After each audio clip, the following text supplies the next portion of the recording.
What's up, everybody? This is your man, DJ Square, now from the DJ Information Group. And check this out, we got some supreme turntablists in the house. When they touch the turntables, everything just becomes mystical. Who am I talking about? The Odd Couple. What's up, my man? We got DJ Rod Swift in here, and then we got the Butcher. What's going on? What's going on, family?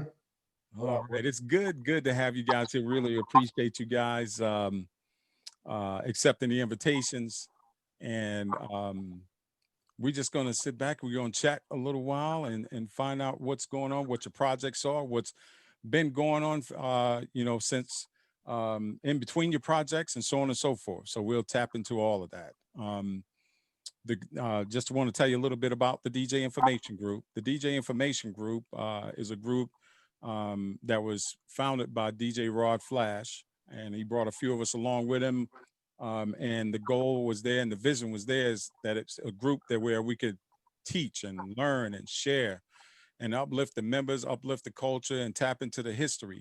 So that's what we really want to do, and we engage artists and DJs and engineers, producers, everyone who's definitely continuing to keep the pulse and keep the heartbeat of the culture going. And that's where you guys come in at, because you guys are a definite part of that.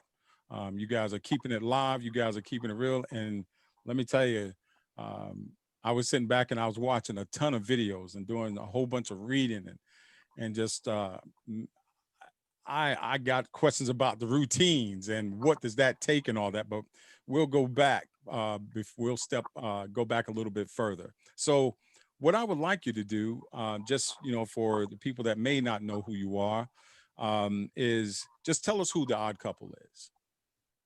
All right, so the Odd Couple is a duo made up of myself, DJ Rob Swift, and Mista Sinista.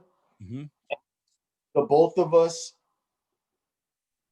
I guess what ties the both of us together is Dr. Butcher. Dr. Butcher mentored myself and Mista Sinista back in 1990. Mm-hmm. And for, I would say, 2 or 3 years or so, Butcher trained us to compete in battles and get our names out there, man, because both Mista Sinista and I were nobodies. We were just kids. I was in Jackson Heights, Queens. Mista Sinista was in East Elmhurst, Queens. And the only people that knew we DJ'd was our neighborhood friends. But Dr. Butcher was established by 1990. He was already DJing for Cool G Rap. He was in a rap group with LL Cool J. He was running around with Main Source, and he was established, and he was in the industry as a DJ, making a name for himself and earning the respect of the kind of DJs that Sin and I looked up to. Mm-hmm. So I met Dr. Butcher through a mutual friend of ours named Juju. People might recognize the name. Juju is in a group called the Beat Nuts. Mm-hmm. And I went to junior high school with Psycho Les, who's Juju's partner. And Juju just understood, knew my passion for DJing. And I think he also realized that I reached a plateau with my skill level. And he was like, yo, man, I want to introduce you to this cat named Dr. Butcher. And I'm geeking out right now because I have Drew, Dr. Butcher, on the other end of this little Facebook Live conversation that we're having. So this is a story that I tell absent of Dr. Butcher. Usually I'm by myself or Dr. Butcher. Usually I'm by myself or Mista Sinista when I'm telling this story, but I have Drew here, so it's kind of fun for me to tell this story. But Juju from the Beat Nuts called me one day and was like, yo, man, I've been practicing. Yo, I want you to listen to my scratches and my backspins, man. I want you to tell me like what you think. I've been practicing all weekend. So I'm like, sure, and back then, there was no social media, there were no smartphones or anything like that. So it's not like you could send someone a 60-second clip of yourself cutting it up. So back then what Juju did was he, on the phone, he was like, yo, I'm going to put the phone to the speaker, just hold on and just listen to what I have to do on the turntables. So whom I thought was Juju proceeds to just tear up Welcome to the Terror Dome by Public Enemy. And I'm on the other end of the line, like, yo, like, how the fuck did Juju get so good in a weekend?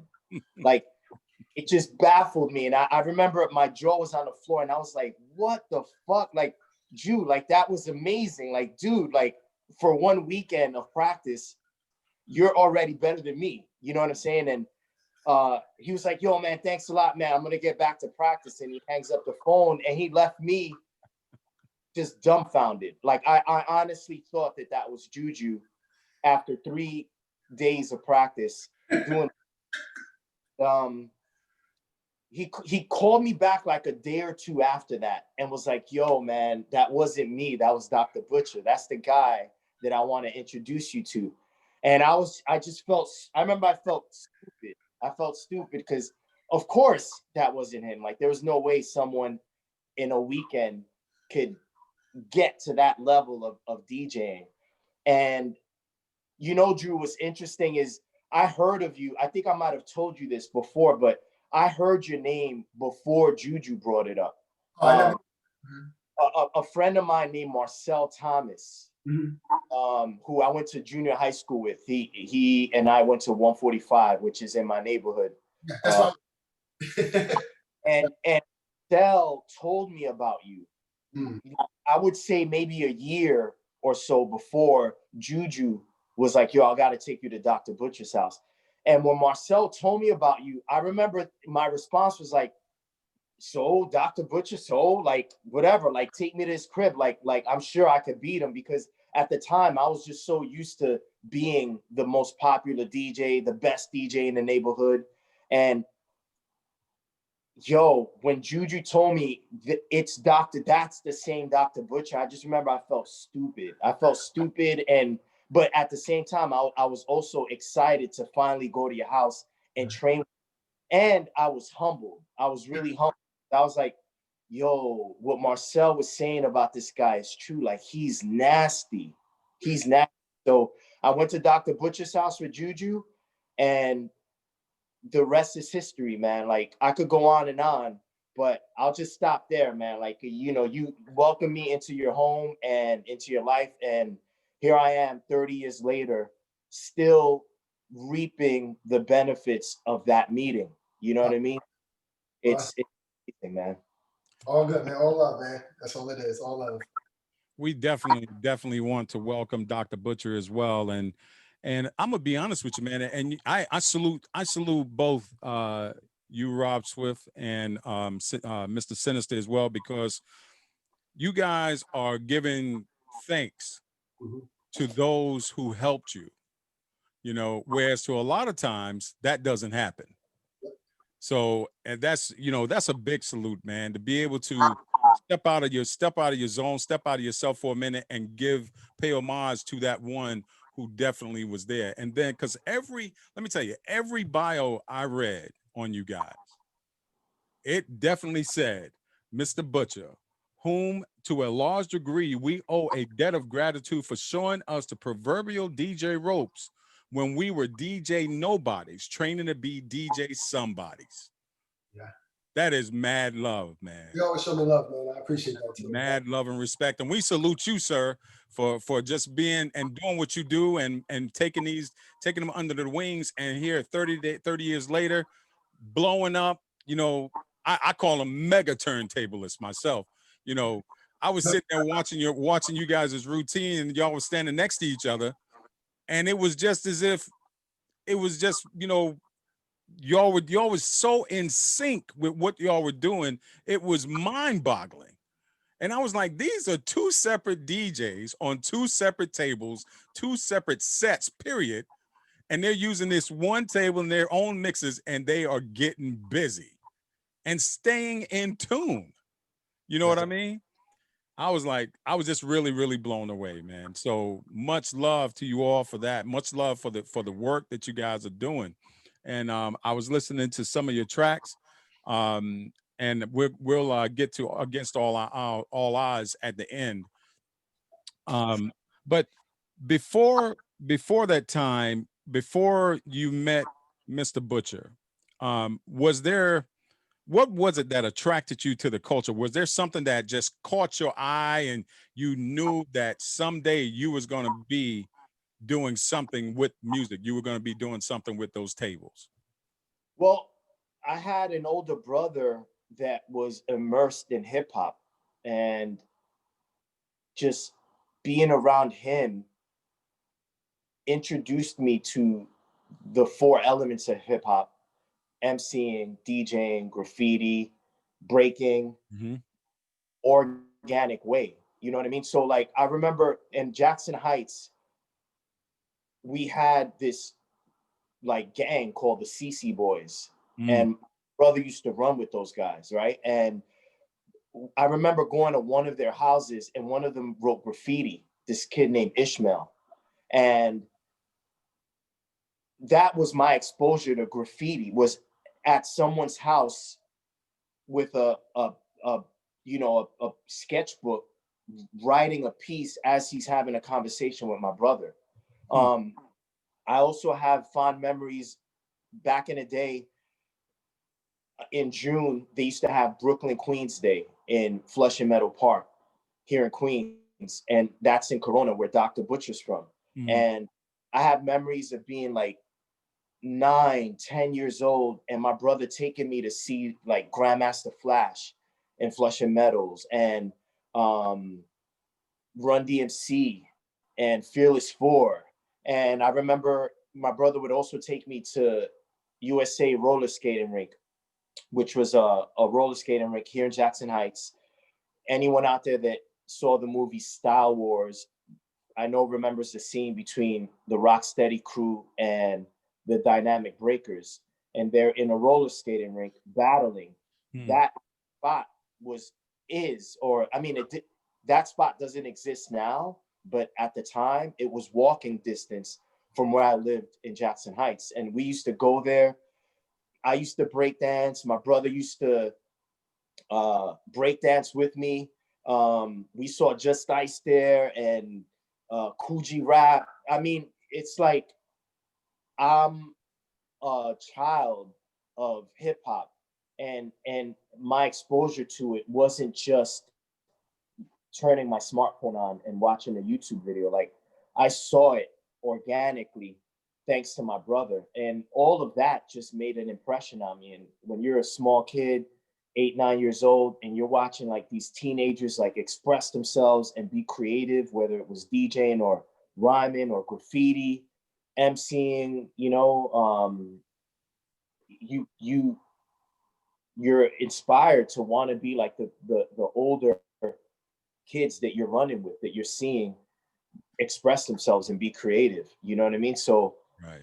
Hey Rob, yeah. I never asked you, but I knew your brother before I knew you. You ran with the Rockwell crew, Flash Master, Finesse, Silky Sam, and those cats. Had you ever seen them perform? Like you were never around him with those guys? Like Finesse was well known in Corona. He was one of the upper echelon DJs under the Disco Twins and so forth. And Syphilis, Quicksilver, and those guys and stuff. Grand Wizard and me. Yo, I know, Drew, and I know we've talked about this too. Um, what I remember at that age, 8, 9 years old, 10 years old, was my brother inviting kids from Corona, your neighborhood, to come to my parents' house. One kid that I remember is this kid named Dwight, and we called him 40. Yeah. And Dwight, Dwight lived yeah, right, yeah, I know the one. right. He Yeah. would come to the house and he would bring his records, like Take Me to Mardi Gras, Big Beat, Walk This Way, like all the records that Flash, Jazzy J, Herc, Bambaataa, all those guys were cutting it up. He had those records, he had doubles, and he would bring them to my house. And my dad had the equipment. My dad had a 1300 and a 1600 Technique. So they would bring these, Dwight would come with his friends to our house and they would jam. So I would see it at my house, but my brother would never take me to Corona because at the time, and I mean, I guess still to be, but Corona, like I would say, was the roughest area in Queens. As rough as Southside, as rough as Queensbridge. It was pretty rough. So I feel like my brother didn't want me around that. So he would never take me to Corona. He would just ask his friends to come to our house, and then that's where I would see it and be exposed to it all.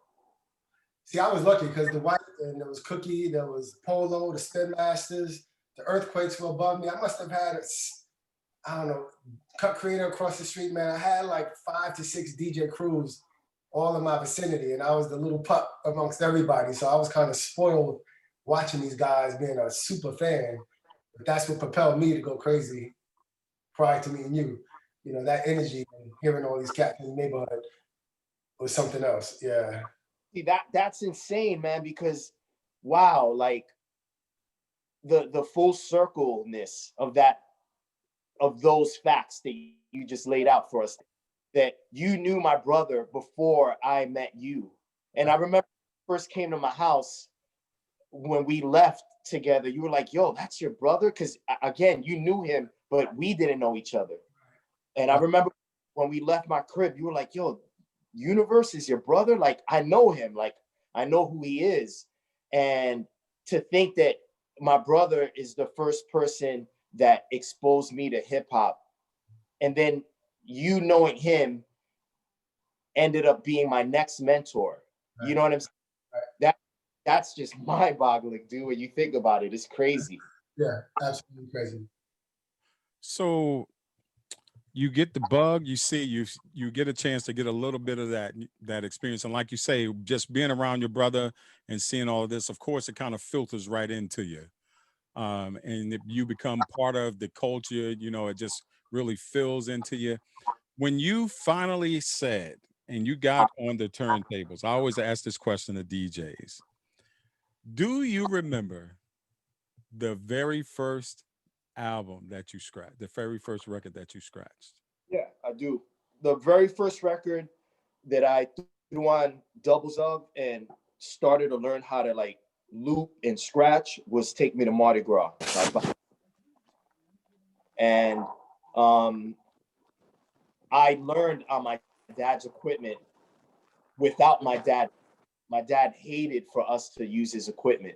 So on days off from school, you know, President's Day or whatever, my dad would go off to work 7 in the morning, and my brother would turn his equipment on without my dad's permission, teach me how to use the equipment, and then by 4:30 we'd put everything back the way my dad left it, and he wouldn't even know that I was learning. But yeah, my first record that I ever touched and scratched on was Take Me to Mardi Gras, Bob James. Very nice. Nothing like some good break beats, man. Of course. Of course. Break beats, boy. I am a fiend. Of course. So you guys get started. How do you and Sinista connect?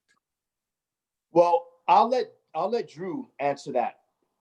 So after meeting Rob, there was another guy in the neighborhood, a guy named Artie, who was in a rap group, the Cool G Rap. They were called the Rappeteers. And at the time, I was a known rapper as well. Me, G Rap, and Artie, probably like the best rappers in the neighborhood. So Rob, when you talk about going to USA, I was like the reigning rap champion at the time. I wasn't even on, I was DJing, but I didn't have equipment. So running with Cut Creator and various guys, I would always use their equipment, but main thing was rapping with LL and so forth. So I knew Artie because Artie would come to the competitions and do his thing too. And he later on, as I got more into DJing, he came to me one day and said, hey, I got this kid that's pretty good. Right around the time I met you, and he said, his name Joey, I want to bring him to your house so he can see you. And not many people knew I could DJ. I didn't share that with many people, but Artie knew. And so I was like, sure, bring him through. And he said, you know, Joey felt like he was, you know, the best in the neighborhood. So he just brought him by the crib. And I let him do his thing. And then I did my thing, and he just was like, "Yo, I want to stay here and watch you. You know, like what I see." So that's, you know. Then later on, I said, "Yo, I want you guys to meet," because I always saw the talent in both of you guys. You know, as I always told you, it was just a matter of you tapping into your own self and understanding who Rob was. It was the same with Sinister. I think I was like a vessel to help you guys find yourselves, your own identity and stuff. And that's about it. Cool beans. So you guys meet, and then the concept of what you guys do is, like I said, phenomenal. What made you guys? First off, you name yourselves the Odd Couple right around what, about 2003, 2004, somewhere up in there. No, no. Um, well, all right. So the Odd Couple, I think, in spirit existed the minute I walked into Dr. Butcher's house and saw Joel Wright, aka Mista Sinista, standing there, you know, with his palm open, ready to shake my hand. I think the Odd Couple in spirit started that moment. But Sin was an East Elmhurst cat. I was a Jackson Heights cat. And the nucleus, what tied East Elmhurst and Jackson Heights, was Corona, Dr. Butcher. Mhm. And it was the three of us training like monks, you know? And Sin was, I would say, a little behind me, because at the time when Sin met Dr. Butcher, a lot of people don't know this, but Sin was actually more into house music. Like, he was more of a house DJ. Mm. And obviously, house back then isn't what people consider house now. Like, it wasn't like that bullshit EDM. Like, it was like soulful house music that Sin liked to spin. And I was more into the battle genre of DJing. I wanted to compete. So when I met Dr. Butcher, from the first moment I walked into his apartment and saw him cut, I knew I needed him to train me, because he was the best DJ that I had seen live in person. Even when you compare what DJs were doing on video, Dr. Butcher just Dr. Butcher just had his own unique approach to this art form. So I asked him to teach me and take me under his wing. And that same day that I met him was the beginning of that mentor-mentee relationship that honestly we have to this day. Yeah. I entered first battle 7 months after meeting Dr. Butcher. So let's say I met Dr. Butcher like in July of 1990. Mhm. So July, August, September, October, November, December, January, February, March. March 20th, I remember the date I entered my first competition. It was the DMC, the Northeast DMC. And Dr. Butcher went up on stage with me and was there by my side for the full 6 minutes. And I placed third in that. And I remember I was upset because I wanted to at least place second. I, in my head, didn't think I had a chance to win, because there was a guy by the name of Steve D, who at the time was the front man of a crew called the X-Men. And he was just the hottest DJ in New York City, really in the nation, in America. He was the hottest DJ. The year before that, he won the 1990 New Music Seminar for World Supremacy. So he was just the best DJ. And a lot of people consider him like the father, let's say, of beat juggling. So, you know, with all the stuff that he was doing with like juggling, and, you know, he was already touring, you know, going on the road with like Dougie Fresh and all that stuff. Like, he was just the shit. So he ended up winning the battle. A guy named Supreme came in second. Supreme was a protege of Richie Rich and Clark Kent, the Superman. And I came in third. And I remember I got off stage and like I was so mad that I didn't place second that I literally started crying. Like, I was just bawling my eyes out that I didn't come in second, because I was just that passionate about winning. or making it to the American finals, and first and second place would go to the American finals in Chicago. So Steve D, I say all that to say, Dr. Butcher, who already knew Steve, actually Dr. Butcher introduced me to Steve in the preliminary round of the DMC that year. Went up to Steve and was like, yo, man, my boy, he's just fucked up right now because, you know, he came in third. Will you talk to him? I think Drew knew that at that moment, maybe having Steve talk to me would make an impact on me or settle me down in a way that maybe he couldn't. So he asked Steve to come talk to me. And sure enough, Steve walked up to me, put his hand on my shoulder and was like, yo, man, don't feel bad. Like, you did good. And by the way, here's my number. I want you and Drew to come over sometime and just practice with me. So literally the next day I called Steve. We spoke for like, I don't know, probably an hour on the phone. You know, I picked his brain because that was just the kind of kid I was. Like, I was always picking people's brain, people that I knew were better than me. And by the end of the conversation, he was like, yo, man, I want you and Drew to come out to the crib. So like a few days later, me and Drew went to Harlem, New York City, and met up with Steve D, Dr. Butcher. Me and Dr. Butcher went up to Harlem, New York City, and met up with Steve D, Rock Raider, rest in peace, Sean T, and Johnny Cash, who were the original 4 members of the X-Men. And we all practiced together. And there, Drew and I didn't know this, but the reason Steve asked us to go over there was because they were going to ask us to be members of the X-Men. Mm-hmm. So we went thinking we were going to practice with them, and they knew that they were going to ask us to be in the crew. So they asked us to be down, and we became members of the X-Men. And I entered the same battle I placed third in the following year and won. And then I retired from battling after that. And then myself and Dr. Butcher started to help Sinista prepare for competition. So in those days, it was about the X-Men. And, you know, a few years after competing, Mista Sinista started DJing for Common. I was DJing for Akinelli. Rock Raider was DJing for Showbiz and AG, and we were touring, all that shit, man. Excuse me, all that, and having fun. We ended up signing an independent label deal with a label called Asphodel Records. We released an album. Then we ended up signing with Loud Records, and our boy Sean C, who was an original member of the group, got us that deal. Now it's early 2000s. We're blowing up even more.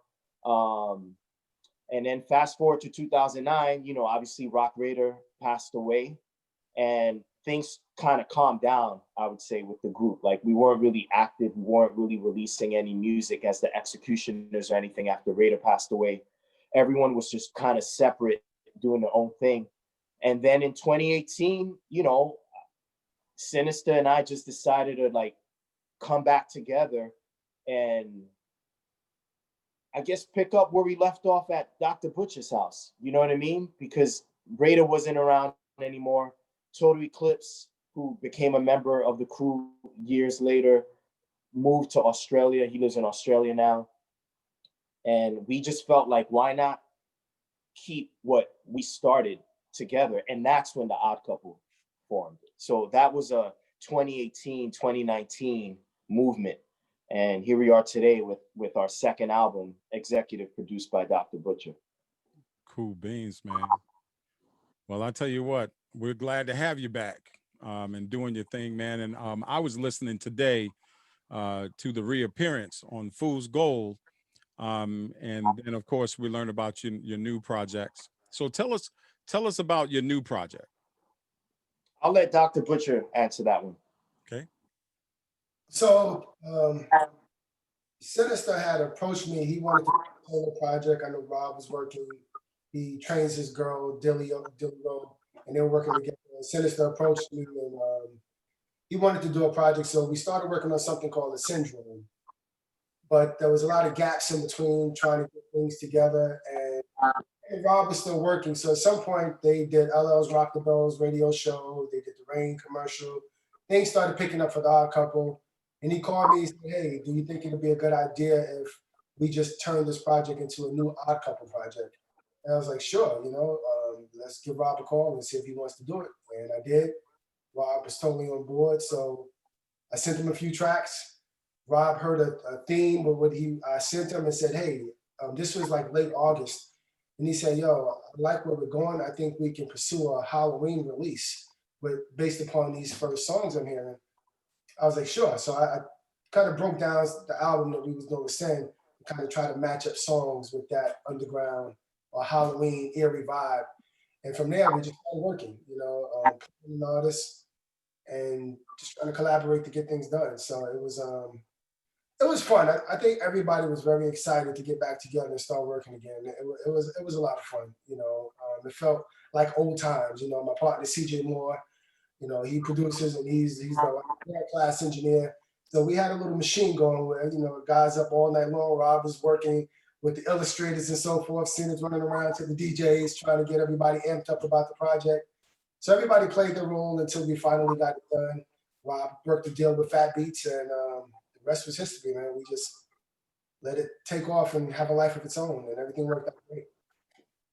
Well, I got a few things about of course, about the music, but I'll circle back around to that on the end because I see that right now I've been monopolized about 30 minutes of your time already, and we got a DJ panel that I definitely want them to tap into you for sure. So for now, I'm not gonna be selfish. I'm gonna let someone else talk to you, and then I'll circle back around to you. So what I'm gonna do is go through and call each of the DJs, and they'll get an opportunity to ask you guys questions. So the first one I'm gonna call is the founder of the group. He's out of Philly, and that's DJ Rod Flash. What's up? What's up, Dr. Butcher, Rob Swift? My fan. How y'all? This question actually is for Rob Swift. Yo, salute for all y'all do. And salute Rob for, I'll be watching tons of your training videos, your tutorials and how you teach people. And I think that's missed from DJ. Like what I like what you're doing, because Butcher taught you, now you teaching everybody else. And that's really dope. And the question is, how are you dealing with the classes that you done during the COVID era? Are you doing everything like through Zooms?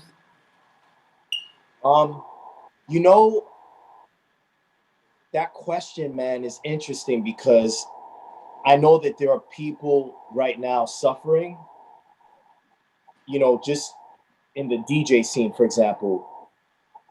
We go out and perform in front of 100, 200 people the way we used to before all this crazy shit, occurred on this planet, you know what I mean, with this pandemic. So I feel funny saying this, but the truth of it is, dude, that like, for me, the lockdown has created more opportunities to teach people because no one has anything to do. No one has anywhere to out. So I think the mentality amongst a lot of DJs is, well, why not take this time off to get better? And who better to go to than Rob Swift? Because I see him on YouTube, I see him on Facebook, I see him on Instagram. I'm learning from the 1 minute, 5 minute, 10-minute posts. Why don't I just train with him the way his students train with him on Skype? And that's what's been happening. So, I mean, how I'm dealing with it, like, it's been honestly, dude, like, cool. Like I've been able to continue to pay the bills. I'm able to continue to put food on the table thanks to my students who want to still train and haven't lost that fire to get better. And at the end of the day, dude, this is temporary, man. Like, things may not necessarily be exactly as they were pre-March 2020 when the lockdown started, but this will pass. This will pass, and we'll get back out in front of crowds and we'll be DJing. I'm already starting to see glimpses of that happening. And I think that the people that come to me to train also know that. So they just want to be better so that when they're back out in the clubs, in the bars, they show some sort of like improvement. They're not just the same DJ they were before. You know what I mean? So, yeah, man, I've been blessed, dude, and I thank God that like I've been able to continue to like thrive and get things done. You know, we released a project, myself, Dr. Butcher, DJ Okay. Sinister. We released an album like literally during the pandemic. So you know, you just gotta figure out ways to adapt to your situation, man. And um, if your mentality is positive and healthy, regardless of what's in front of you, what challenges, whether it's some sort of crazy infectious disease or maybe people don't feel you as a DJ, whatever it is, man, if you have a positive mentality and you just take one step at a time and you have faith, I really feel that like the universe, God, whatever you believe in, Yeah. does the rest. And that's been Okay. Thanks. All right. Before I go to the connector of all of this here, I just want to read something from Danny T. He had a family emergency, so he had to leave. But he does send you guys a big salute. And he says that he's followed you guys from way back in the days with the executioners, and I appreciate everything that you guys do for the DJ world. And he said his question is they travel all over the world DJing. What is their favorite country to visit and why? Dr. Butcher, you want to take that one first? And I haven't left the States, man. Puerto Rico. I've been stateside, dude. I haven't really ventured out of the country too much. So I'm personally curious about maybe, all right, so you haven't left the States. What state in all your travels, like with different rappers, Akinelli, Dr. Butcher, do you remember being the most fun performance-wise or whatever? New York, at the New York, Apollo. home? Home at the Apollo, absolutely. Yeah, I hear that. For me, as far as like within the nation, outside of New York City, the spot that like comes to mind first would probably be San Francisco. Um, there's just a big DJ scene in San Francisco, and in the '90s when we were just starting out and building the X-Men name and the executioner movement, the West Coast, although on some level they were our like our competition, they also embraced us. And whenever we would go out there, we would hang out with Qbert and Mixmaster Mike and Shortcut and Babu and J Rock, the Beat Junkies, Invisible Scratch Pickles. I just have fond memories of going to the Bay Area and cutting it up with DJ Quest and Disc and just all the dope DJs from out there, man. So I'd say San Francisco nationwide. And out of the country, there are two places that really stand out for me when I compare all the different spots I've traveled to. And I've been all over the world, man. I've been to Russia, Japan, Beijing, Shanghai, Australia, Germany, Norway, everywhere. South America. And I'd have to say Greece and um, Lebanon were the two spots that I traveled to that like I'll never forget, man. And those two places just made a very deep impression on me beyond just performing in front of people, like being there and taking in the culture. Athens and Lebanon was amazing. Cool bean. So the next DJ, I always tease him and say that he travels up and down the Eastern Seaboard, and that is DJ I-95. Thank you, thank you, thank you. Great pleasure that you're here on this interview with us. Two questions, actually three. Um, what artist? Name the artist that's on the album. So we have DMT. who's, Rob and him have been close friends. So we brought DMT. And then I have my production partner, CJ Moore. He's on the project rapping. And then we have Key Turner and a rapper she's out of Atlanta. And then we have a Baltimore native named Ray Luger. And I met them through a buddy of mine, a producer named Jay Swift. He's the guy that found Papoose and introduced Papoose to Fuji rap. So he's the one that put Papoose on his own platform. But me and Jay Swift are very tight. So I knew Key Turner. I'm very familiar with the music, and I love both of those, her and Ray. And when the opportunity came, I was like, yo, can you let me borrow them for this project? And he agreed. So, they jumped on a couple of songs, man, and did their thing. So I'm blessed that they got on because they brought a new feeling to what we do. We also And go ahead. Kick Free. We got DJ Ace, DJ Qbert, Total Eclipse, our fellow executioner. So the project embraces the DJ world, obviously, because that's where we come from and that's our passion. But any Odd Couple album has to feature MCs because that's also our background. You know what I mean? Like, again, I DJ'd for Akinelli. Mr. Sinista DJ'd for Common. Rock Raider, rest in peace, DJ for Showbiz and AG. Total Eclipse used to DJ for Organized Confusion. All of us DJ'd for reputable MCs. And when we make albums, although people know us for the turntablism, the battle DJ sort of aspect of this culture, we don't want people to think that our albums are about like scratching 100 miles per hour over like some techno beat. Like, our shit is hip hop, through and through. So yeah, that's why there's a balance of like MCs and DJs. All right. My next question is, Dr. Butcher, Yes, sir. Swift, what is your favorite track on the album?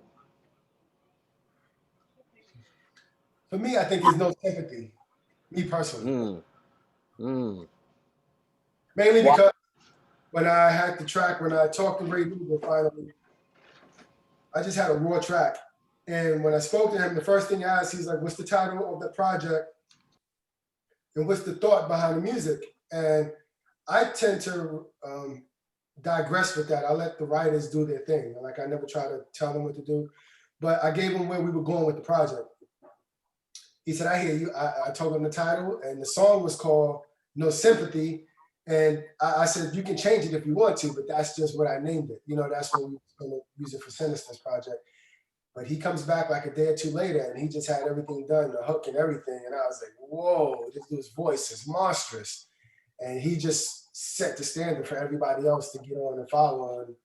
Once CJ and Key Turner did their piece, we just brought it all together and put it in a nice format so it sounded like a nice song and organized everything and just came out the way it did.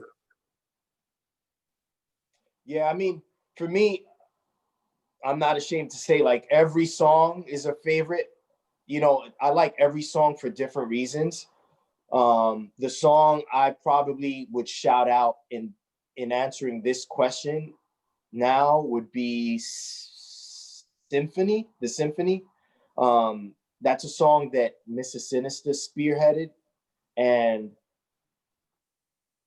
I just, at the end of the day, man, I love DJing. It's created a pathway for me to eat and live and have a bed to sleep on and meet people, meet amazing mentors like Dr. Butcher. I've been able to develop my personality and my sense of identity through DJing. So whenever I make a project, I always want to make sure that like the scratches and what we do as DJs is at the forefront. And that song to me is the epitome of what we do as DJs. It's like scratching from beginning to end over a hip hop beat and us just getting busy and not caring about anything else, not caring about like, is this song radio friendly? Is it gonna get played on Hot 97? Is, you know what I mean? Yo, let's fucking scratch and get busy on this song. And when I make a project, I always want at least one song to be about just what we do as DJs. So I'd like to shout out that track. No, not No Sympathy. The Symphony. All right. Just to step off the album for a minute, what other projects are any of you guys working on? Drew. We actually doing some stuff with CO Smooth right now. And working on breakbeat albums, and then some other stuff I can't mention. Like I said, they had to sign disclosures. We can't even bring it. It's on some. It's not on music per se. It's on more product line. You know, I got to leave it there, I guess. But you know, they brought us in as kind of ears and sound designers and things like that. So I'm looking forward to that because that's something we've always dreamed of doing, and this project kind of opened the doors to that. So that was really. And I ain't even told Rob. I have to tell Rob, you know, later on, but he'll know once he is it.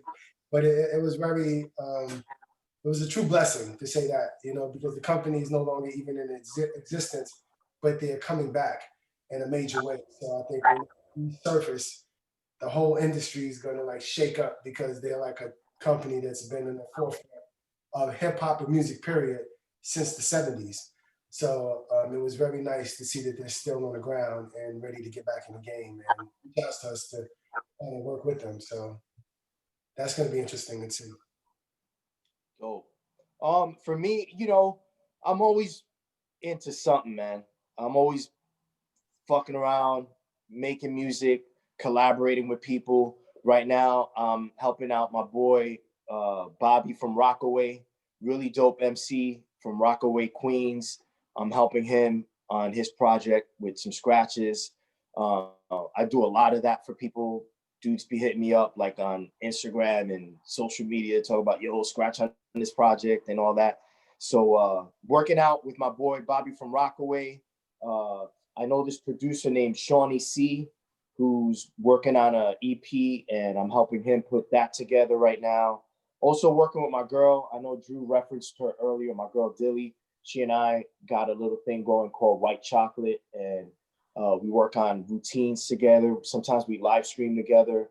We put mixtapes together. So just staying creative, man. You know what I mean? And obviously immersed in my teaching still. Thank you. Like I said, once again, I appreciate y'all. I really do. I appreciate y'all being on this platform with us. Good question. Cool beans. So the next DJ that we got, he comes out of Detroit. DJ Michael E. What's up? Dr. Butcher, Yo. Rob Swift. What's Hey up? guys, glad you were with us tonight. I just have one question, particularly for Rob. How does your students qualify to work up under you? I mean, what do they have to do to qualify to train under you? Is there some kind of a process you go through?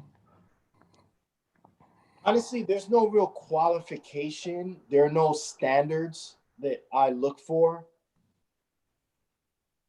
I think if you approach me, whether it's through social media or if you see me, sometimes you'd be surprised. Like I get stopped in the most random places and get asked about lessons. Sometimes I could be at the gym, someone will recognize me and be like, yo, I know you teach, can I get lessons? It's about vibe, man. That's really that's the qualification, is your vibe. Like if I feel weird about energy, you know, if you're one of those dudes that like you're approaching me for lessons because all you're worried about is stardom, then I try my best to shy away from teaching people like that, because I don't know, you're mentoring someone, you got to make sure that you know who you're introducing these techniques to, so do the right things with techniques and pass them on the right way. So I just people that I think have good energy about them and genuinely want to learn. And really, those are the only standards I look for. So if you hit me up on Facebook, Instagram, because you saw a video that inspired you to want to learn, and you approach me in a way that I feel, man, all right, this could be fun. And this person seems like the kind of person that will honor and respect what I have to show them, then they'll learn. Whether you live in Queens or Australia, I have a student named Wall Z who I don't even consider a student anymore because he's just a beast now. But I remember he reached out to me in 2016, early 2016, and I taught him my whole philosophy on DJing and competing, specifically beat juggling, that art, that skill that is elusive to so many DJs. And now in 2020, he's a two-time Australian DMC champ. And this year, he made it all the way to the finals of the DMC. And I started training him in 2016. And he lives in Australia, and we never met in person. Okay. So, you know, it really depends on how you approach me and your energy with me. And if I feel like you're a good person and you'll do right by the skill sets that I'm going to pass on to you, then I'll take you on as a student. I see. Hey, I thank you both for what you do for the culture. Keep up the good work. Right on, man. All right, so we're going to take it on over to B-More, and we're going to shout at DJ Joe Storm. What's up, my man? Bro, man, brother, I don't know what to say, man. I'm gonna tell you like this, man. I've never been nervous as far as like DJs, man. But you are, and let me say this, man. I met you in person at the DJ Expo. It wasn't last year; it was the year before that. Yep. I So think, excuse me, just it was the 2018 Expo. yeah, Yep. yeah. So just to walk up to you and shake your hand, and see how chill and laid back you was an amazing thing. So I watch a lot of your videos on YouTube and listen how you teach, people different techniques and, especially beat juggling and, listening for sounds and just different things, techniques with the fader and hand movement on the records, just different things, man. Only thing I can say is that you and the whole executioners have been instrumental in my life. Just watching y'all over the years. And definitely shout out to Dr. Butcher. I definitely been watching you, brother. I've been watching y'all brothers for a long time. No doubt. And you are definitely like I can tell that you are a student of hip hop. Yes. So and I love hip hop. I've been listening to hip hop my whole life. Yes. So I'm not gonna say a whole bunch. I know people want to talk, but I will say this. I was sitting here listening to you speak about the qualifications to be able to learn. Man, I would love to be able to learn. Be taught by you, man. My spirit is good. I love music, regardless if it was money involved or not. I just love music and I love what you do. So we got to connect on some other level, brother. Yeah, I'm open, dude. Let's do it, man. And I just want people to know too, man, that when they compliment me and my teaching style, they're actually complimenting Dr. Butcher, because I basically teach my students the same exact way Dr. Butcher taught me. So I talk to them in the same way and I pass on the same information in the same method that Drew passed on all the info that I have acquired all these years to me. You know what I mean? So all I'm doing is just paying it forward, man. And I just hope that the people that I teach that go on to have success with our form, then pay it forward from there, because that's the main thing that I felt I learned from Dr. Butcher is you don't hoard the techniques and the secrets of this if the person that's asking you to teach them has good intentions. You don't hoard it from them. You teach them whatever you can, and let them thrive with those techniques, man. So I think, yeah, and I think the theory behind that, my theory behind that was, if you're inspired by God and you have a purpose, that well is never empty. It's never dry. So for me, I can, share routines, help you develop routines, and never had the feeling of, oh, I want that back, or I should have kept that for myself, because that's just one of an unlimited wealth of routines. So it was always easy to find something. We would get together and look for crazy things just to impress the world. And I can say, yo, take this, take that. You took the biz routine and went somewhere crazy with, and just all the different things we would do. I would learn from you, just being in the room, doing things, all the tricks we would come up with not trying to come up with things, but we would recognize mistakes. Yo, wait, go back to that. Let's play with that. And so when you have that type of camaraderie, working with someone, even if you're teaching them and you recognize their talent, because I knew you and Sinister were very talented, I was feeding off you guys as well. So hopefully you find those students or other guys, instead of just coming to you to be taught, bring energy to you to do the same, because they don't understand you're feeding from them. And the more creative they are, the more creative you become. And that becomes energy that you can't pay for. That's just something special. And that, when Raider and all of us got together and we battled, and I mean, that was unique, man, just to have all that talent. And the guys say, oh, you just got to get together with a bunch of dudes and you learn. It was a little deeper than that. Like, dudes would go at each other's necks, but we would finish hugging each other. Like, you know what I'm saying? It would just sharpen the sword. So when we went into those battles, it was the Justice League against the Super Friends, the Superman against the X-Men. That's what it was. And nobody else existed in our minds. I don't care who you were.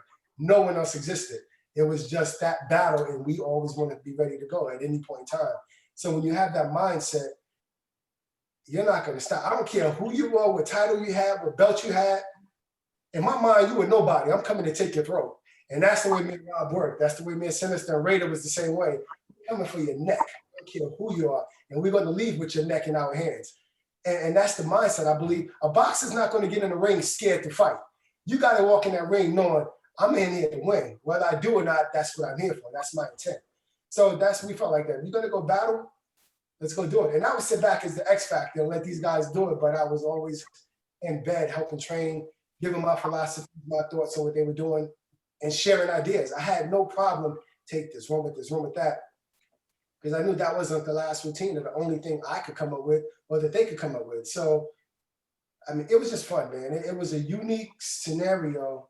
And like I said, man, we were all brothers. When Raider passed, before he passed away, I flew into New York, met Rob, Precision, Sinister. We took Rob's truck and Rob drove us down to Baltimore. We hung out with Raider for the whole day. Came back and the next day he was gone. So that touched all, and that was around my birthday. So it touched all of us in a very, very special way. Something I don't think any of us will ever forget, because conversations that were shared, things, broken relationships were mended. A lot of things were done in that moment of time that we spent for those few hours. And it was an awesome thing, man. And we all walked away smiling at each other and stuff. We knew it was deeper than turntables. Like, we had built a brotherhood that anyone could change. And, it was unique amongst us, so that's what you live for, man, and taking on students. I know Rob has always talked about always wanting that connection. Like, he looks for that connection with his students that he and I had, or him and Raider had, and Sinister had. But it's hard. The student has to come to the table as well, so if you do that and you want to learn, like you're asking, come with ideas. Don't be afraid to be you. Just come do what you do. Rob will see you and say, yo, this is what I think you're good at. That's what I saw in him. He was doing things that he didn't realize he was doing. And I was like, yo, hold on. Like, look at this. Stick with that. This is pretty dope. And, he would just watch me and get influenced by the stuff I was doing, but it helped develop who he was. So he wasn't trying to be me at any point in time. He was being him. I was being me. Sinister was being Sinister. Raider was Raider. But collectively, we knew what everyone could do. And, that's what I think made us. in that DJ world? Well, man, thank you both, man. Y'all have inspired my life. And Rob, I'll be in touch, brother. That's awesome. All right. Before we go to the next DJ, I do want to go back to the chat box. I see DJ Mike L. He says, big shout out to everybody. He didn't have any questions at the moment. And of course, I know he sends a big salute to you guys as well. Then we have DJ Big Body. She says, good evening, everyone. And I know that she sends a big salute to you as well. So we're going to move over to some of our female DJs. We have DJ Miss Official. Miss Official is here. Hello. How you guys doing? Good. It's good. I don't have any questions. I just want to say salute. Great to hear your story and just, hear about all the things that you guys are doing. I'm out here in New York, upstate New York, actually. So, just salute to everything that you guys are doing, and I can't wait to hear more. So. Yeah. Thank Dope you. to have a woman on this little conversation. Dope to have a woman in this conversation, because I feel like DJing is such a male-dominated genre.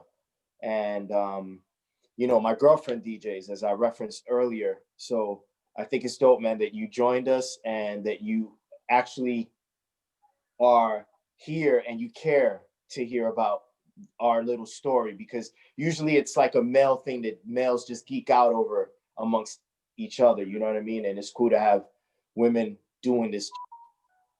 Yeah, it's always good to hear other people's stories, because, you guys paved the way for, even the females, you paved the way for us to be where we are. So, it's always good to hear other people's stories and everything like that. That's awesome. Definitely. All right. And we got another female DJ here, DJ Lisa Love. Uh-oh. Peace, brothers. I'm sorry I was late. Just life gets in the way, but I didn't want to miss you guys at all. And I just want to say salute, and I thank you guys for coming through. And we know your story, and we know the great things y'all do. And salutes. And like Mr. Fisher said, like, you just paving ways for everybody to make moves in this culture, and it's appreciated. I've been doing this since '84, so it's always well appreciated. And I know about you gentlemen, and I salute to y'all, and I'm glad to be able to just be in a room with you guys. So keep doing what you do. Blessings and respect. I just tell you that's humbling for us, because I was a recluse. Rob was a recluse. I was running around with Cool G Rap and LL Cool J and all these big names, and Rob was doing this thing. But I think people think we were out and about, and we weren't. Me and Rob were in the same college, Root College. We would get home. Okay, God, we're going to work. So we would have these schedules set up, and I would have these affirmations that I would give Rob, and we would study these affirmations to keep us focused on our thoughts. You don't have a plan until you write it down. So we would have things written down, and we would follow our plans by month. We knew, like, within 9 months where we wanted to be doing things, and we just did it. It wasn't trying to impress the world or impress anyone. It was only trying to impress each other and push each other to the brink. And I know how desperately Rob wanted to win these competitions. I had really no interest at the time of joining, but I trained as though I was going to be in the competition. So I say that to say the fact that what we've done has impressed people, that they feel like we paved the way for them, is awesome. Like, that's very humbling to hear. So thank you. I thank you. Thank you. And blessings, continue blessings to you, gentlemen. Cool beans. So then we got DJ Diamond Cuts. Are you here? Yes, sir. Yes, sir. Shout out to all DJs out there. Good.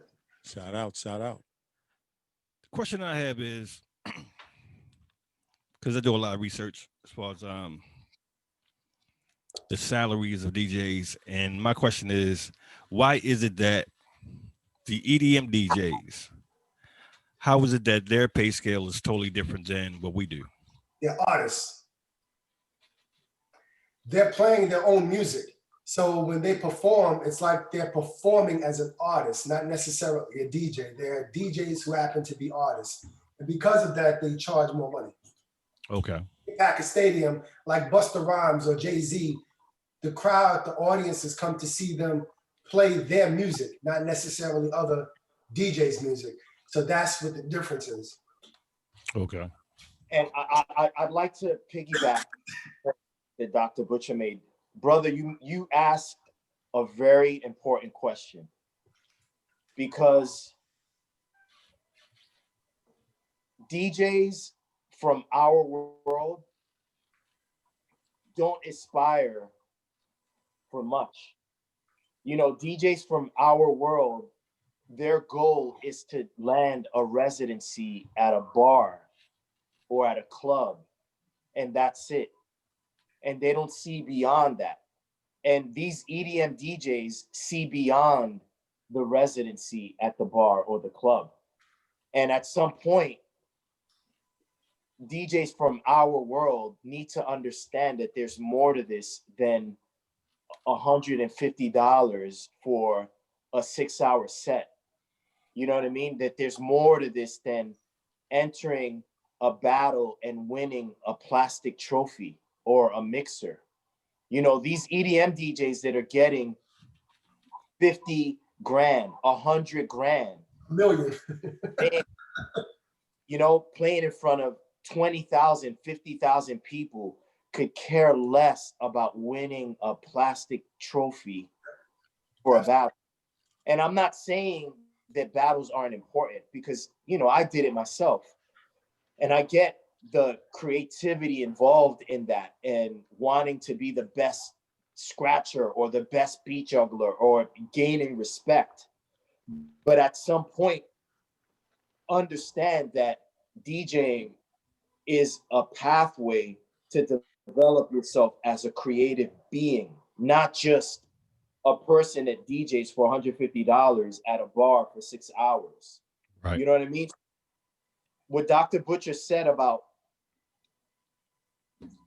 the difference between an EDM DJ and DJs from our ilk, you know, hip hop DJs or more urban DJs, let's say, the difference is, yes, they see themselves as artists. You know what I mean? So they're producing music, they're collaborating with singers, and when they get booked, they're playing their music that people know and are familiar with.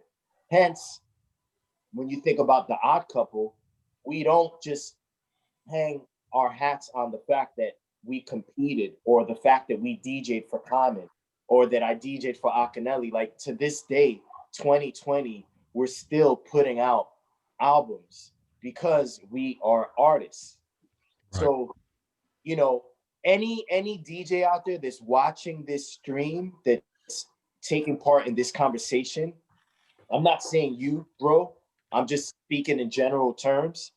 Anyone out there that's mad at an EDM DJ because they make so much money but they don't have skills needs to look in the mirror and reassess why they do this. Because, or maybe not why they do this, but reassess their approach to doing this, and understand that being the best scratcher, you might 1%, if that, of the music industry. And the music industry at large honestly doesn't care whether you could do an orbit flare or whether you could do a boomerang. Like, can you think past that scratch and past that battle and take your DJing in a direction where you make music? You use the talent that you have as a DJ to make music, not just to focus on individual skills. You know what I mean? And if you do that, you could become a Qbert. You could become an 8-track, and you know, make a living off this art form, and do what you love and make good money. You know what I'm saying? So Right. Yeah, because I think most people put limitations to where they think the art form can go or where it should be.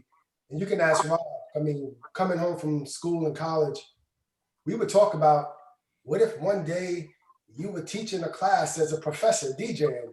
And I know years later when that happened, we reflected on that conversation because it came to fruition. And Rob was teaching at a college and teaching students. And at that point, no one had ever done that before. So that was a revelation for us to see things like that happen. More things kept happening, which is awesome. You just got to stay open to that. Anything is possible.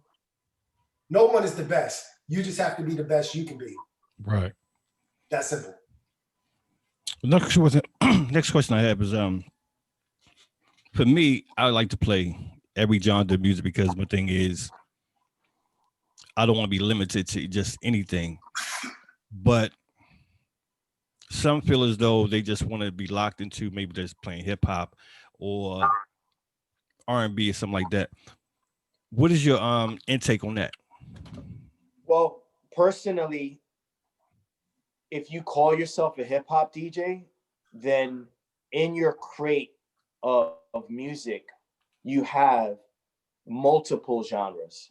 You have rock, you have jazz, you have R&B, you have soul, you have funk, you have house, you have hip hop, you have trap, you have pop, you have top 40, you have everything.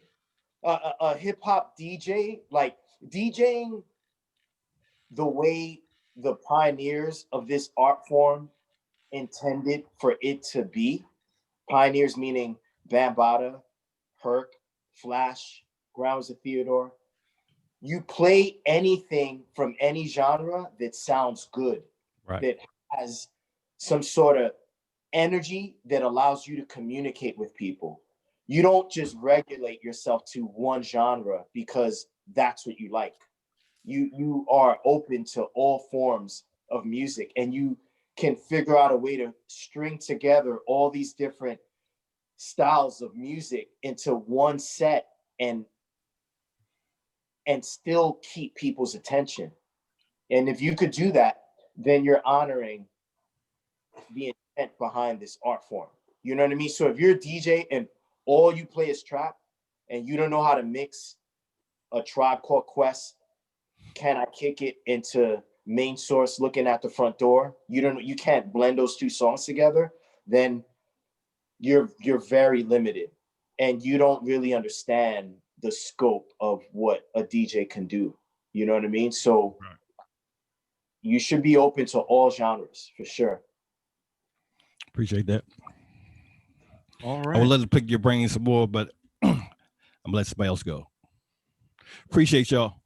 Sorry. Yes, sir. All right. And I saved this last female DJ because she is literally one of the very first female DJs in the culture. And this is DJ Baby D of the Mercedes Ladies. Oh, Hi, hello. I love you guys. I'm friends with both of you on Facebook, and I just love seeing your posts and everything. I'm looking to come back out. I'm supposed to be going over to Square Knot's house to hone my skills back in. What advice do you have for me? It's like Theodore told me to get with someone and practice and have them teach me or come back to him. But what advice would you give to me? Drew? Have fun. You started, I'm sure you got into this game having fun. I think that commitment should always be first and foremost. Like, I don't have turntables right now, but every day, if I'm in the shower, I'm thinking scratches and jungles nonstop. That's what yes. So, I do that. Mm-hmm. Exactly. So I don't, I know if I get to turntables, I would probably give myself 3 months to get my hand coordination back to where it needs to be. But my ideas are still flourishing. But it would be for fun. I'm not really consumed with what this DJ in Europe is doing or what this guy in Cali's doing. I'm going to do what Dr. Butcher does and see what that takes me. So my recommendation is just have fun with it. Be open to anything. Give yourself time to get back up to speed. And, I think you'll fall in place and be where you need to be. Okay. Because when I was DJing, he was spot on what you were saying sort of about if you're a hip hop DJ, you're gonna have everything. I mean, I have sat there and listened to country and said, now that would be good with this song, which was R&B. So really, you know, even though, you know, I had left, went into the military and everything, but being a DJ has never left, because I'll sit there and I will hear a beat and go, ooh, that would sound good with you. I mean, if you really think about it, you could take a classical record and you can just work magic with it. And I was sitting there and I was listening to this classical music and Mardi Gras popped up. And I was like, holy crap, if I can get my hands on that, I can mix this. And I don't think I've heard anybody do that. So that's what I would like to do. But I want to take it further because my MC, Sherry Cher, she got in touch with me and she said, you know, I think it's time for Mercedes Ladies to resurface because we kind of like, we're the pioneers that was forgotten. Right. So what would your advice on coming out and doing something like that with us would be? Right. Personally, I would say there are a lot of women that are waiting for something like that to happen. So my girlfriend's a DJ and she is so immersed in the history of DJing and hip hop in general. And whenever she finds out of some sort of female pioneer, she just gets like super wrapped up in understanding and learning about this person's story, because for the most part, we're told about Herc and Flash and Theodore and Jazzy J and Bam, you know what I mean? And, you know, I know that there were women during those years, those important initial years of hip hop, and the narrative needs to be tightened up, and we need to hear more about women's role in hip hop. And so I feel like for you with the Mercedes Ladies, just the idea that you guys might come back out, I think it's important. Use social media as your platform, milk it as much as you can. You know, we live in an era now where like you could communicate with people in seconds. So try to figure out a way to just build your following so that you could reach people directly. And I think that from there, things would just snowball. Okay. And one more question. You train people or teach people. Do you charge? Yes, I do charge. I do. Okay. I have like an hourly rate that I charge people. And I also have like a rate that I charge people. Excuse me. I also have a rate that I charge people if you invest into 5 hours up front. And you know, my rates aren't expensive. I think people who train people at a gym make more hourly probably than I do. Because at the end of the day, I don't train to make money off people. But at the same time, like, you know, I gotta make sure that the electricity stays on so that the laptop turns on. So Understandable. Yeah. You know, I make sure that my essentials get paid for through my training, but you know, it's not like I beat people over the head or anything like that. I honestly feel weird talking about money because, again, it's not really why I do it. But I am thankful to my students because yeah, they pay me and paying me, they make it possible for me to continue training. Okay. But dude, I post a lot of tutorials for free on YouTube and Facebook. So if you navigate through my Facebook videos or go to my YouTube page or visit my Instagram, you'll see hundreds of videos literally that I post for free. Some of the videos are like 20, 30-minute long videos and you could learn from there. So if someone out there wants to learn, but maybe they don't have the money right now because of the pandemic, whatever, to invest into physical lessons with me, they can still learn by just watching my tutorials. Okay. I need a refresher just to get back into it because I was on par with Flash and Theodore. Theodore was my first teacher when I first started DJing. Then I went to him and he trained me with some skills. And then Flash did the same thing. So now they're both looking at me like, where are you? And I'm like, I'm scared to death, but somebody gave me 10 months to get it together. So A year, a year. I get, 9 months. see this, listen to the Nine, choir. You gotta fun, man. 9 months.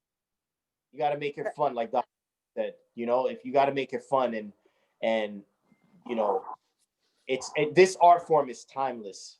So you can't put a deadline on how you're gonna evolve and grow in this kind of resurgence that you're making. Just one day at a time. Don't even look 9 months down the line. I'd say just focus on today. If you don't have the equipment, watch a video.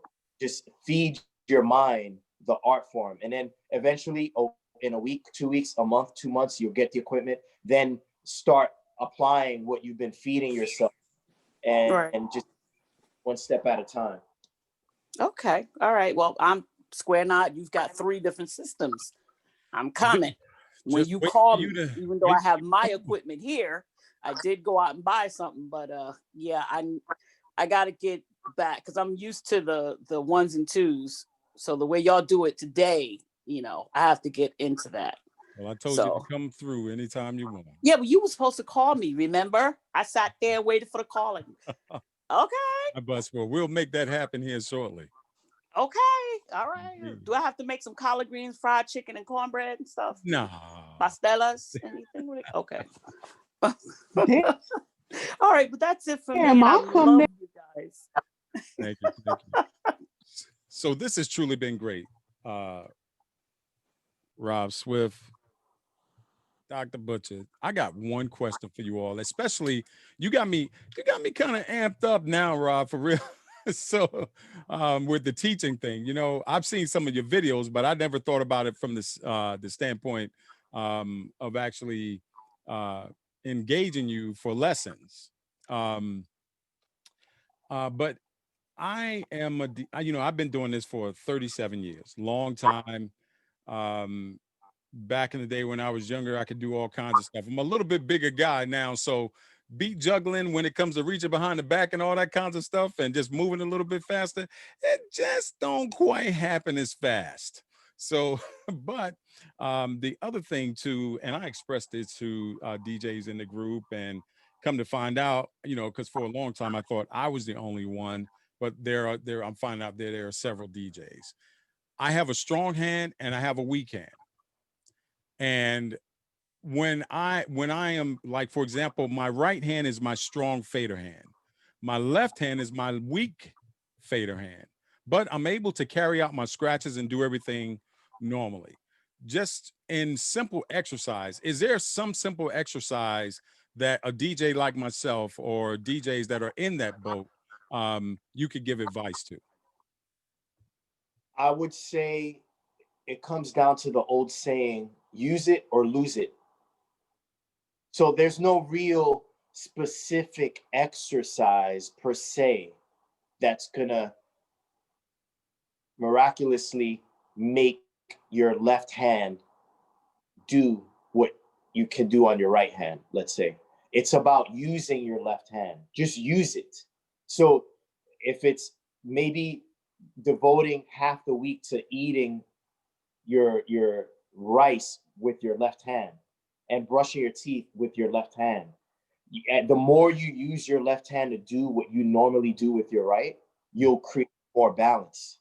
And if that's just too much for you to do, when you go to DJ, just spend more time on with your left hand on the fader.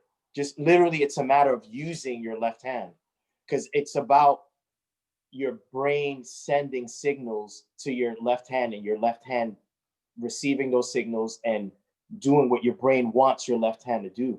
But if you're giving all the tasks and all the responsibility of scratching to your right hand on the fader, then all your left hand gets used to doing is moving the record and not clicking the fader off and on. So just use it. It's really that simple. Use your left hand as much as you can, and you'll see that gradually over time, you know, it's not something that you could just give yourself a day or two. Like, all right, after 2 days, my left hand better be like my right hand. Like, you got to, Yeah. you know what I mean? So it might take a couple of months, but the more you use your left hand, the more you put your left hand on the fader, the better you're gonna get. It's just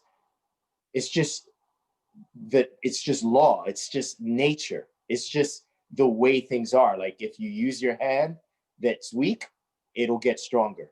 You know what I mean? That's all. Yeah. See, and like me, I can write with my left hand. I eat with my left hand.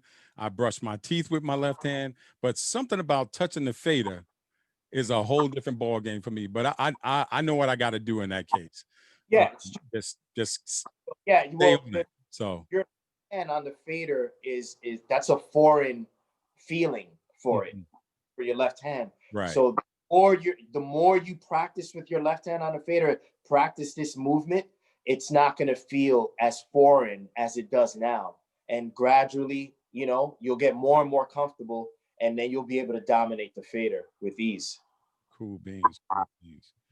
Well, this has truly been great. I've been sitting here taking a ton of notes on you all. And just knowing one thing I really enjoy about you both is that, number one, you guys share great information. And constantly, you could definitely see the camaraderie between you two. So I know that there's definitely a bond that actually increases everything that you guys do. And it takes it to a whole nother level. And that's extremely beautiful, man. That surpasses, the DJ camaraderie, the friendship. That's true brotherhood, and that, brotherhood is one of the most beautifulest things that we could have. So most definitely on that. You constantly give shout outs to the DJs, and man, much respect, much love to you guys for that. And in terms of your schooling, and anytime I hear someone say that they're teaching kids, that just really excites me, man, because that lets me know that regardless I don't know how you think about it, but think about it. This is how I think about what you're doing. Even through your teaching, you're basically leaving a legacy through your trainings, if you really think about it. Because like the DJ that you said started in 2016, and he then went on to be in the DMC, and you guys never met. You did. Wolsey from Australia. Never met. So that is just really amazing. You are touching people by what you do worldwide. Well, that's what this art form truly is about, man. It's not about learning the 3-click flare or learning the offset backspin. It's not really about that. You know what I mean?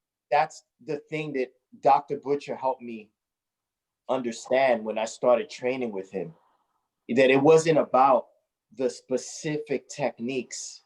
That on the surface, that's what it's about. Like, you want to learn how to string together these movements, these scratch patterns, so that you could compete and get your name out there. But underneath that, at its core, you're growing and developing, and you're experiencing yourself go from this nobody novice that no one knows, and then gradually, like, you're developing yourself physically. You're starting to dominate the turntables more. You become disciplined. You start practicing more. You get in competitions. You meet people. You start building relationships. You start learning about life and establishing goals, accomplishing goals. Then you start learning about game planning, how to, like, establish yourself. It's this journey, man, and DJing is just a pathway to that. You know what I'm saying? So, right.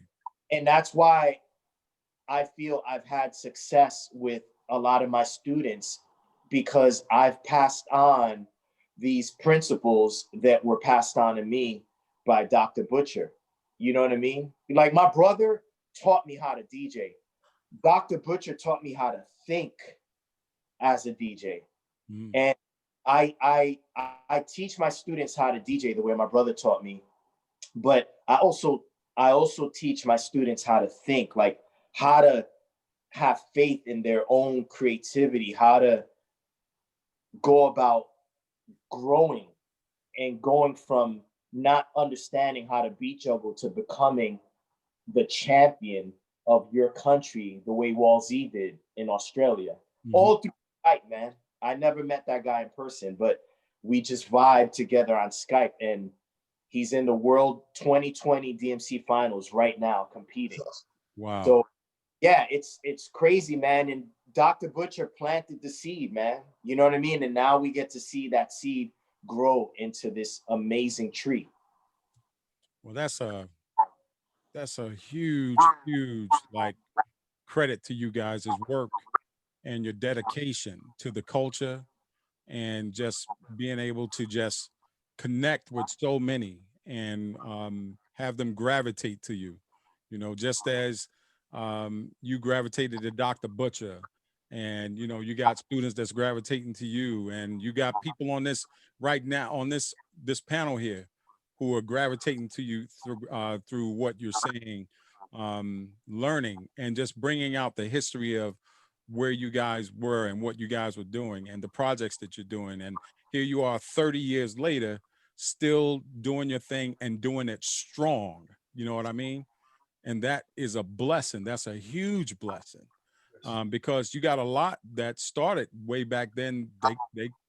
It took them some time, or they dropped off, or whatever it may be. So for you to continue to go strong and be powerful with it, and then be able to have the influence, is just major, just really major. And that goes to both of you. So salute to both of you all. Thank you, fam. Yes, indeed.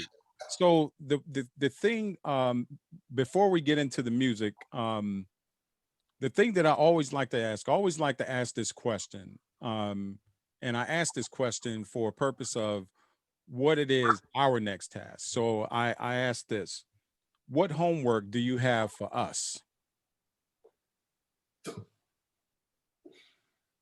Drew? Keep the culture alive. Reach out to young and old DJs. I mean, as much as guys are reaching out to the veterans, I think the new breed is just as important because they're carrying a torch. So I think it's very important to keep everyone together, or else it will die, people will separate, and the culture will fade away. Mm. Well said. And also, I would say, like, figure out a way. I know that all of us feel like sometimes, you know, you're in this rat race, and like you know, you got to be the first to do this, and you want your videos to get more likes than this person, and like you're like competing for attention and all that. But also, like, understand that there's enough in the well for everybody, man, to like drink. You know what I'm saying? And so my point is, like, obviously you want to look out for yourself, but show other DJs love, support each other. Try not to make this about your ego. You know what I mean? And I think when you approach this art form that way, opportunities just open up even more, man. Like when you're a source of good energy, then more good energy flows through you in form of opportunities, in the form of money, in the form of exposure. You know what I'm saying? And I think that because I've tried my best to live my way, my journey like that, I've been able to still stand, you know what I mean, amongst all the DJs that have come and gone in this art form throughout the years. So yeah, that's for me the homework I'd impart on you guys. Well, this is really, really much appreciated. I know DJ I-95 he got in contact with you guys, brought you guys, and I'm glad you guys really accepted because this is really meaningful for us to really learn and to really dig into you guys, and you guys share what you've shared. And I always say there's this timeline that we're all, that, the history is on. And you guys definitely plug in part of that information in that timeline as we continue to tap into the history. So thank you guys. Thank you guys. Thank you guys for Thank you. that. So what I want to do is I know we mentioned a couple songs off of Against All Odds. I know that Dr. Butcher mentioned No Sympathy, and then Rob Swift, you mentioned Symphony. So I'm going to drop both of those, and as a matter of fact, maybe we can get a quick with like No Symphony, for example. When you guys were thinking about that concept, what were you guys thinking when you guys were building this particular track? What was Well, it about? it started like when Sinister had a project we were working on called The Syndrome. So that's where you hear the sin in a lot of the songs. And Rob, agreed, we kept that there. And some of the tracks had those names attached to them, and we just kind of ran with it. So the artist heard the songs and saw the name and assumed they had to follow that name, but that wasn't the case, but they did.